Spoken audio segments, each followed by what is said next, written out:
বৌমা, বাজার থেকে কতগুলো পটল কিনে আনলাম, কি বানানো যায় বলো তো?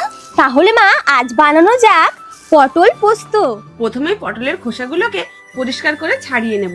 তারপর পটলের দুই মুখটা অল্প অল্প করে কেটে নেব। সমস্ত পটল কাটা হয়ে গেছে, উপকরণগুলো রেডি করে নিয়েছি।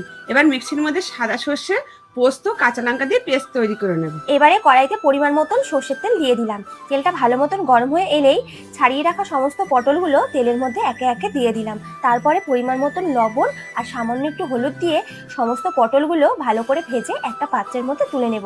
তারপরে সামান্য একটু তেল দিয়ে ফোড়নে শুকনো লঙ্কা দিয়ে হালকা নাড়াচাড়া করে নিয়ে কিছুটা কালো জিরে দিয়ে সবটা একসঙ্গে নাড়িয়ে নিয়ে মিক্সারে পেস্ট করে রাখা সমস্ত মশলা দিয়ে পরিমাণ মতো লবণ হলুদ দিয়ে নাড়িয়ে নিলাম। মশলা থেকে তেল ছেড়ে দিলে ভেজে রাখা সমস্ত পটলগুলো দিয়ে মশলার সঙ্গে ভালো করে কষিয়ে নেব। এবার ভালো করে কষানো হয়ে গেলে পরিমাণ মতো জল দিয়ে দেব। ভালো করে ফুটে গেলে সামান্য একটু চিনি দিয়ে হালকা নাড়াচাড়া করে নিয়ে উপর থেকে একটু সর্ষের তেল ছড়িয়ে দিলে রেডি আমাদের পটল পোস্ত। আর কি, এবার তাহলে চলো শাশুড়ি মাকে টেস্ট করানো যাক। কেমন, ভালো তো? দারুণ।